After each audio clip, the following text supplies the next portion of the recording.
साथ साथ अपडेट भी करेंगे। जब जम्मू कश्मीर पुलिस की, फौज की, सिक्योरिटी फोर्सेस की बात हो रही है तो एक और खबर आपको बताएं कि पुलिस इन दिनों कार्रवाइयां भी अलग अलग मकामात पर करती है और आईडीज बरामद होती हैं, लेकिन पुलिस में टेक्नोलॉजी के इस्तेमाल पर काफी ज्यादा इस वक्त फोकस है और इस टेक्नोलॉजी का हिस्सा एक और मशीन बनने जा रही है और वो मशीन जिसे एलईडी कहा जाता है, लिक्विड एक्सप्लोजिव डिटेक्टर। महकमा पुलिस जल्द ही एलईडी मशीन खरीद कर इसको पुलिस में शामिल करेगा।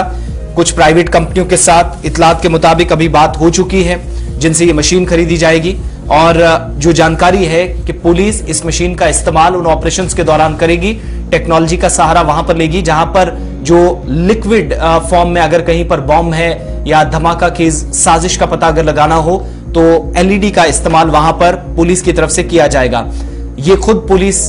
जराया बताते हैं कि पिछले 1-1.5 साल के अंदर जब जब आईडीज मिली हैं, बहुत सारे ऐसे एक्सप्लोजन्स को देखा गया जिनमें लिक्विड फॉर्म इस्तेमाल करके, जिनमें पुलिस के मुताबिक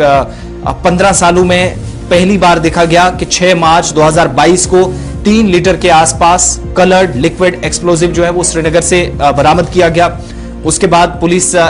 इस एंगल से भी काफी संजीदगी के साथ काम कर रही है और कहा गया कि यह पाकिस्तान से ड्रोन के जरिए आया था, जो उस वक्त पुलिस की तरफ से खुलासा किया गया। लेकिन जब आप ओवरऑल चीजों को रिव्यू करती है तो पुलिस ये भी मानती है कि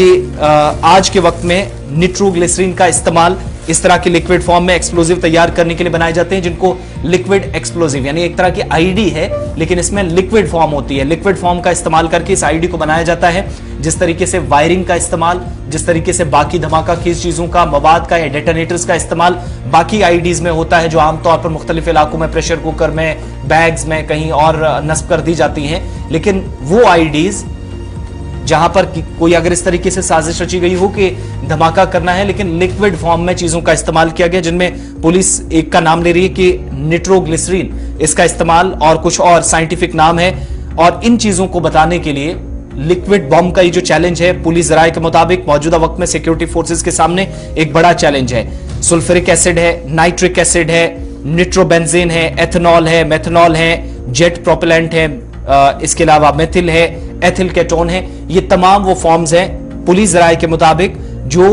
इस तरह की आईडीज के अंदर इस तरह का मवाद इस्तेमाल करके जो है वो लिक्विड बम तैयार किया जा सकता है। लेकिन इन सारे चैलेंजेस से निपटने के लिए एलईडी, लिक्विड एक्सप्लोजिव डिटेक्टर जो है वो पुलिस इस्तेमाल करने जा रही है और मकसद सिर्फ मौजूदा वक्त में ये कि कम से कम जो सॉलिड मटेरियल इस्तेमाल कहीं पर धमाका के मवाद जो है वो इस्तेमाल किया जाता है, उसके साथ जो लिक्विड फॉर्म का एक तरह से मुख्तलिफ ऑर्गेनाइजेशंस की तरफ से इस्तेमाल करने की बात पुलिस के नोटिस में आई या मार्च के महीने में एक कार्रवाई भी हुई, कहा गया 15 सालों में इस तरह का बड़ा चैलेंज हमने देखा, तो उसके बाद से मजीद इस पर काम हुआ है। तो पुलिस के मुताबिक बहुत सारी ऐसी जो प्राइवेट कंपनियां हैं उनके साथ बात हुई, मुशावरत की गई और बिलाखिर उनके साथ टाई अप किया गया। तो आइंदा 5 से 6 महीनों में ये मशीन खरीदकर पुलिस महकमे की जानिब से इस्तेमाल में भी मुख्तलिफ इलाकों के अंदर ऑपरेशंस में लाई जाएगी। और लिक्विड एक्सप्लोजन जो एक बड़ा चैलेंज पुलिस जराये के मुताबिक अलग अलग हिस्सों में बन रहा है, वहां पर कहीं पर भी अगर छुपाकर इस तरह का मवाद रखा गया होगा या लिक्विड फॉर्म में होगा तो उसको डिटेक्ट करने में झाड़ियों के पीछे, बुशेज में या फिर जंगलात वाले इलाका में, सड़कों के किनारों पर या घरों के आसपास कहीं पर इस तरह के इस फॉर्म में अगर आपको मिलता है तो पुलिस के बकौल लिक्विड एक्सप्लोजिव डिवाइस जो है आसानी से इसको डिटेक्ट कर लेगी। और पुलिस आइंदा 5 से 6 महीनों के दौरान एक कंपनी के साथ बात भी कर ली है। इसके लिए अब रकम देनी है, पैसा देना है और 5-6 महीनों में इस टेक्नोलॉजी को खरीद लिया जाएगा।